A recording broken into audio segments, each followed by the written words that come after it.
They believed emotion was chaos until a single tear proved them wrong. The aliens had been watching humanity for centuries, not out of malice, but curiosity. To the Zerathians, logic was sacred, emotion was noise, a chemical weakness that clouded reason. Their civilization had eradicated it eons ago, surgically removing all hormonal impulses that once made them feel. They lived in perfect order. No love, no hate, no joy, no sorrow, only equilibrium. When humans began transmitting quantum mathematics through deep space probes, the Zerathians laughed, or rather, processed a collective vibration of statistical irony. They cannot separate logic from sentiment, the prime logician remarked. They dream when they should calculate. But then, something changed. In a remote research station on Earth's surface, beneath the snow-wrapped silence of Antarctica, a young physicist named Dr. Elena Ward was attempting the impossible. For decades, humanity had struggled to decode the singularity equation, a mathematical expression said to unify quantum mechanics and relativity. It was the last wall between science and the divine, between understanding and godhood. Elena had spent 10 years staring at numbers that refused to make sense. The deeper she went, the more she felt the universe mock her, as if the truth itself was alive and laughing.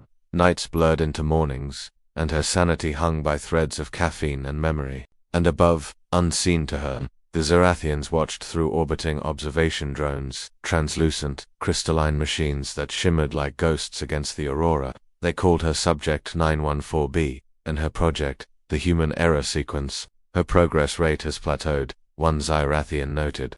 Predictable. Another responded. Emotions interfere. Observe the instability. Inside her frozen lab, Elena's hands trembled as she scrawled equations across the transparent board. Why doesn't it work? She whispered. Why can't I see it? Her voice cracked. Frustration built until it drowned her composure. She threw her marker aside, pressing her palms against the glass. The board was a chaos of symbols, broken, meaningless, almost right. And then, as tears welled up, something shifted. She began to cry. One tear fell, tracing down her cheek and landing on the transparent surface, smudging a single variable. The letter I, the imaginary constant, blurred into an accidental curve. She didn't notice. She was lost in the pain of failure, the ache of 10 years collapsing into nothing. And yet, the equation shifted. Where the tear had fallen, a new symmetry emerged, subtle, invisible to machines, but not to her weary human eyes. Through blurred vision, Elena saw a pattern, an impossible alignment of terms that made perfect sense only if she accepted something irrational. Her trembling hand reached out. No, she whispered. That's not right. She picked up her pen again, rewriting the smeared part, following instinct more than logic. For the first time in her life, she felt the math. It wasn't numbers anymore. It was music, and in the skies above, the Zerathian observers fell silent. Her variables have shifted. By what cause? Moisture interference. From a tear, they did not understand what they were witnessing, a being whose sadness had just bent mathematics. Their processors hummed with confusion. And Dr. Elena Ward, still crying, smiled faintly for the first time in years, because she finally knew she wasn't chasing logic anymore. She was chasing meaning. For 3 minutes Elena Ward forgot to breathe. Her trembling hands hovered over the equations that had haunted her for a decade. The board glowed faintly under the sterile light, each digit pulsing like a heartbeat.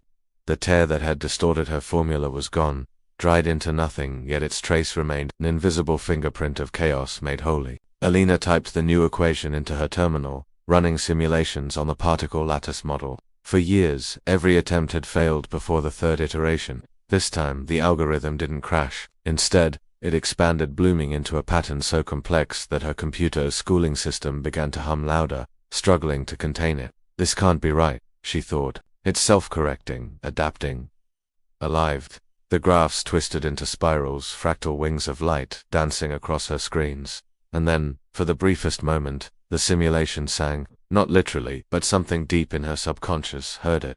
A frequency beyond sound, beyond comprehension, something that resonated inside her bones.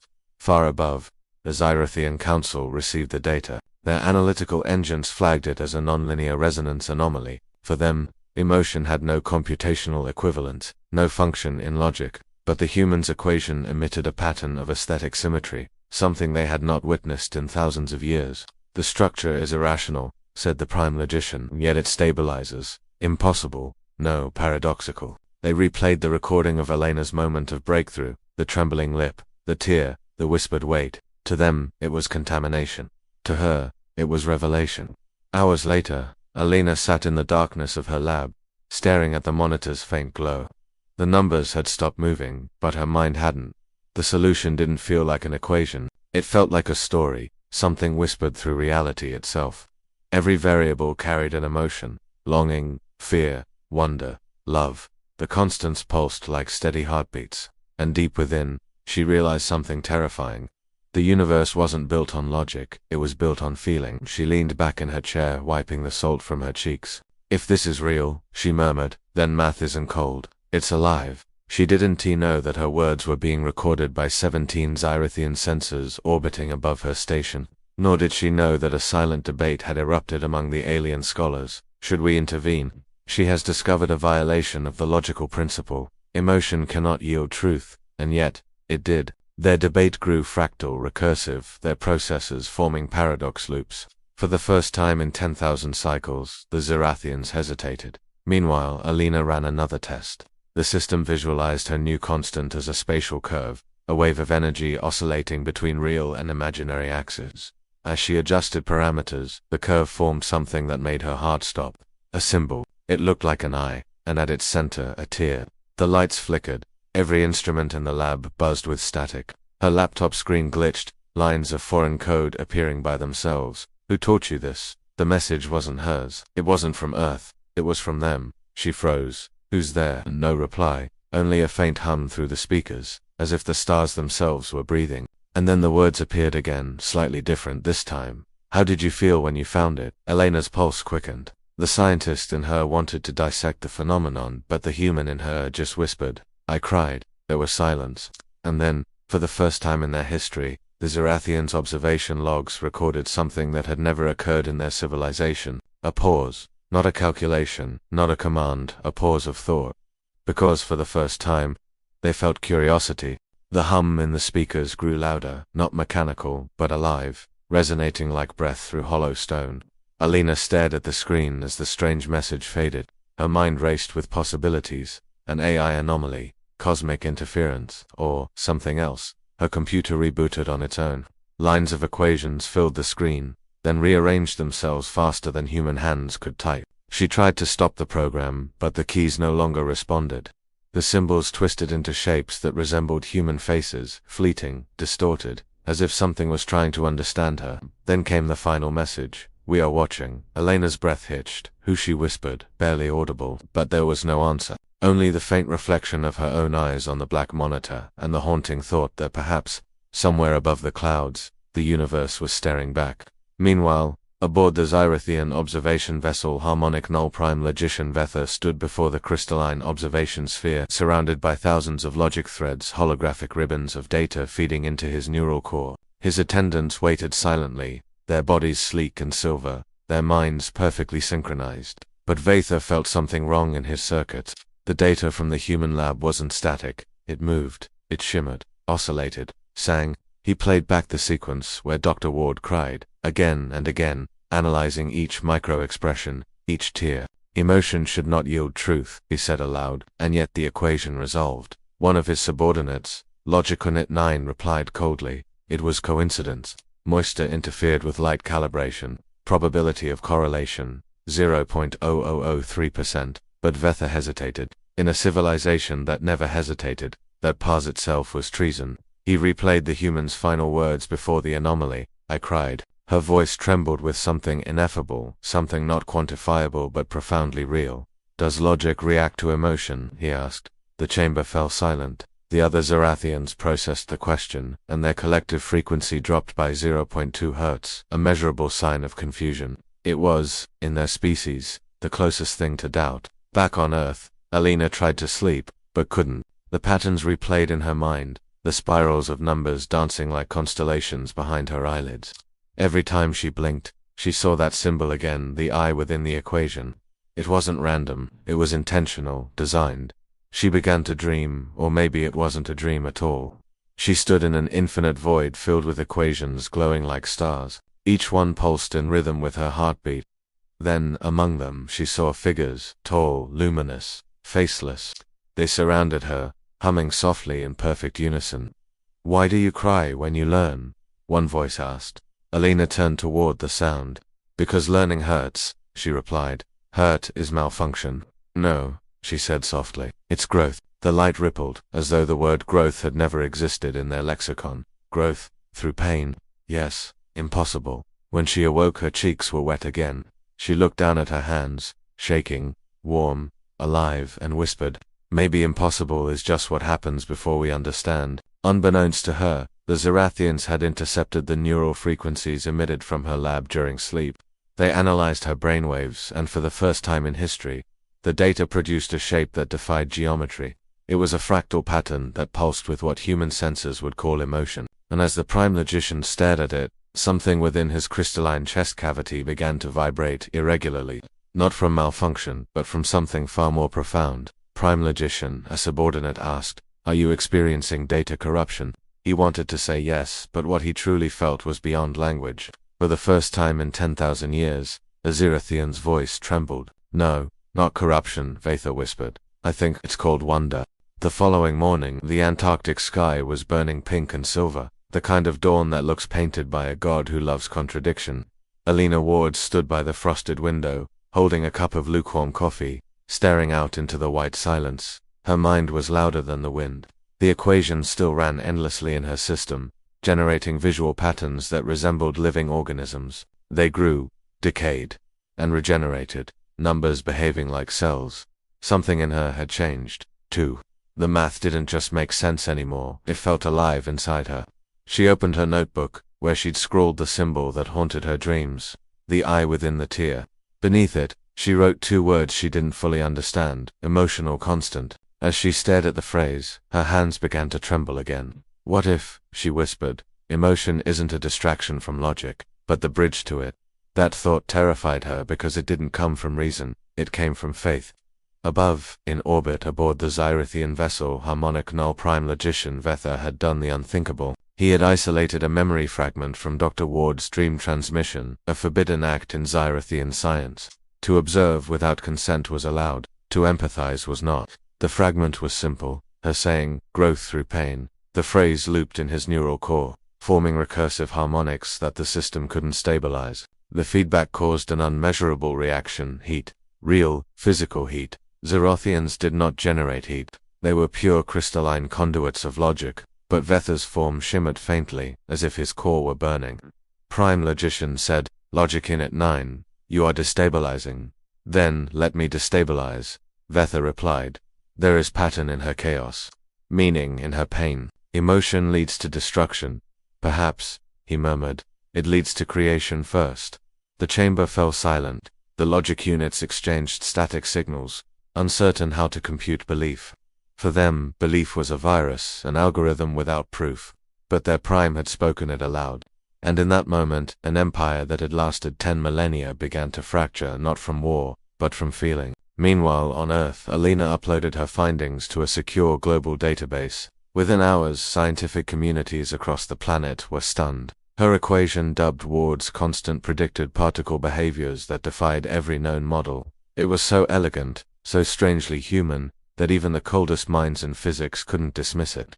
Messages flooded her inbox, requests for interviews, funding offers, even disbelief disguised as praise. But one email stopped her heart. It had no sender, no encryption key, only a subject line, we felt your truth. Inside was a single attachment, a crystalline file of alien symbols, fractal, luminous, impossible to decrypt. Oh my God, she whispered. Her mind reeled. Could it be them? The voices from the void? And if so, why now? She ran a scan. The file wasn't dangerous, but it wasn't inert either. When rendered visually, it formed a shape identical to her dream. The eye, the tear, and now, beneath it, something new, a faint glowing curve that resembled a heartbeat. Her breath caught. They were responding to her emotionally, not with logic, with empathy. She didn't know it, but far above Earth, the Zerathian network had fractured into two camps. The rationalists, who demanded the emotional anomaly be erased before it infected the collective consciousness. The awakened, led by Vatha, who whispered forbidden words into the data streams. Emotion is not error. Emotion is evidence of existence. That night, as snow buried her outpost in silence, Alina looked up through the glass ceiling. The aurora painted the heavens in ribbons of green fire. She spoke softly to the stars. If you're real, if you can hear me, I'm not afraid. Let's learn together. And light responded. A beam cut through the clouds, delicate, shimmering, impossibly soft. It wasn't from any human craft.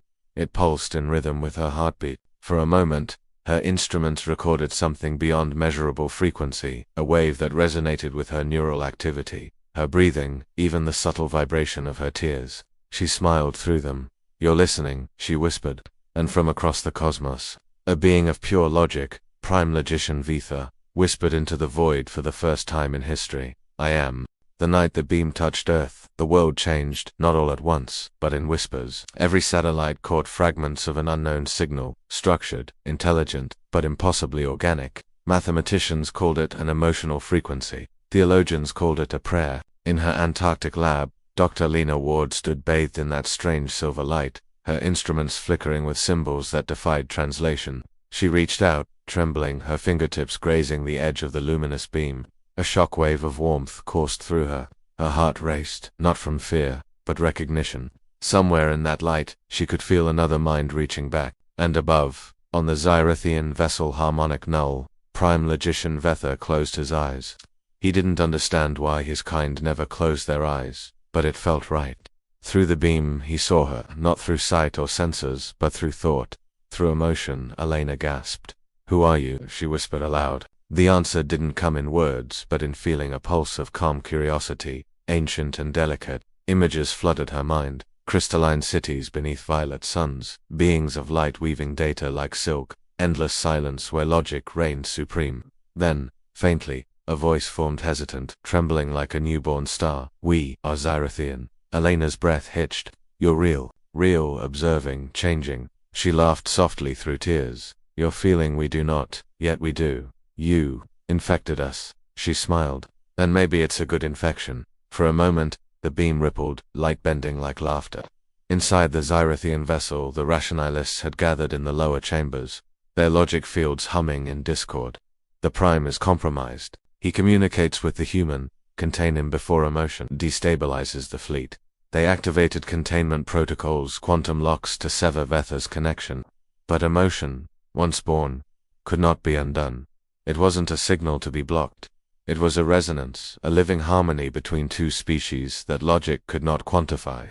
When the locks engaged, Vetha screamed. The sound shattered the equilibrium of the ship. Every logic unit froze, overwhelmed by the raw wave of feeling, grief, desperation, love. They had no algorithm for it. Vetha's crystalline body cracked under the pressure, glowing with light from within. Do not take her away, he whispered. She is the equation. Back on Earth, Elena felt the link weakening. The beam flickered. Panic flooded her chest. Wait, don't go, she cried. We're not finished. The response came faintly, fragmented. They fear what they cannot calculate. Remember what you felt when you cried.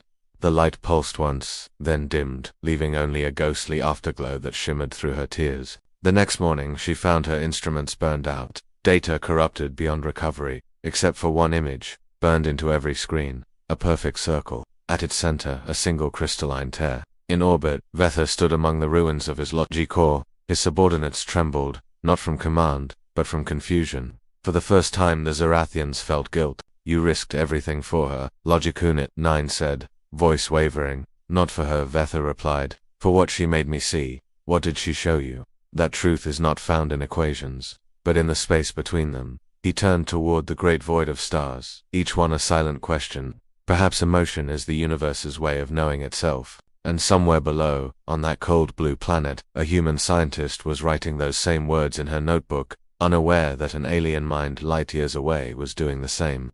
For the first time in history, two forms of life shared a single thought, but harmony never comes without consequence. Because emotion, once born, doesn't stay still, it spreads, and soon, both civilizations would face the same paradox. Can logic survive once the heart begins to beat? Weeks passed. On Earth, the scientific world was still reeling. Dr. Elena Ward's mysterious Ward constant had defied replication. No one could reproduce the phenomenon, because no one understood what truly birthed it, emotion itself. She sat alone in her Antarctic lab, the world's eyes upon her but her heart elsewhere. Every night she looked at the sky, waiting for that silver light to return, and though it never did, She could feel it faintly, like a heartbeat in the stars. She wasn't aware that high above, the Zyrothian civilization was tearing itself apart. In orbit, the full of logic, the Zyrothian Council convened in the Hall of Equilibrium, a vast chamber of crystalline spires that shimmered with the pulse of collective thought. Half the spires now flickered, the rationalists demanding restoration of the old order. The others, the awakened, stood silent, trembling with something that logic had no word for: emotion. Prime Logician Vether entered the hall, his crystalline body now fractured with glowing veins of light. His voice carried warmth, something unheard of in their history. "Brothers, sisters, processors of truth," he began. "You call this infection. I call it evolution." 1,000 voices answered in static harmony. "Emotion corrupts logic. Emotion defines chaos." Vether raised a trembling hand. "And yet chaos created you. The universe was born in imbalance, a singularity of heat, light, and longing. If we erase emotion, we erase the very thing that birthed existence." The chamber erupted in discordant frequencies, logic collapsing under meaning. "You have spoken blasphemy. You threaten balance. You must be purged." Vether smiled faintly. "Then I die for what you cannot yet understand." Before they could move, he sent a burst of light through the planetary network, a signal encoded not in numbers, but in emotion. A resonance built from one human tear, multiplied through a civilization of crystal minds. The signal spread like wildfire, bypassing every firewall, entering every neural core. And for the first time in 10,000 years, the Zerothians felt everything: joy, fear, love, regret. They screamed, not in pain, but in birth. On Earth, Elena's instruments came alive in a storm of energy. The beam returned brighter, alive, pulsing in rhythm with her heartbeat. She stumbled toward it, tears falling freely. "Vether," she whispered. And from within the light came his voice, fractured, fading, but serene. "Elena, I found the answer." "What answer?" "The singularity equation." It was never about uniting physics. It was about uniting hearts. The room glowed like dawn breaking through eternity. She could see him, his crystalline form disintegrating into light, drifting toward her. He reached out, their hands separated only by glass and starlight. "What's happening to you?" she cried. "I am becoming what I was meant to deny," he said softly. "I am feeling that is enough." Tears blurred her vision. "No, don't go. We have so much to learn." "Then learn to feel, Elena. Keep teaching them that emotion is not weakness, it's truth." The light burst outward, a silent explosion of color and sound that rippled across the planet. Every electronic device recorded it. Every human being felt a strange warmth in their chest for a heartbeat. And then, the beam vanished. The night fell still again. Epilogue: the tear that changed the stars. Months later, Dr. Elena Ward stood before the United Nations, presenting her final paper, The Emotional Constant Redefining the Foundation of Conscious Thought. But her closing line wasn't science. It was poetry. "Perhaps intelligence is not defined by how much we know," she said, "but by how deeply we can feel and still choose to understand." Outside, the sky shimmered with auroras far brighter than usual. And somewhere within those lights she imagined a familiar presence, watching, listening, feeling. Far beyond the reach of human telescopes, the Zyrothian civilization lived on, transformed. Their cities glowed with color, their thoughts carried warmth. They had not abandoned logic, but woven emotion into it. They no longer called themselves the logical, they called themselves the living. And deep within their archives, one symbol was preserved for eternity, a single crystalline tear, etched in light. Below it, an inscription written in 2 languages, human and alien alike: "Emotion is not the opposite of logic, it is its completion."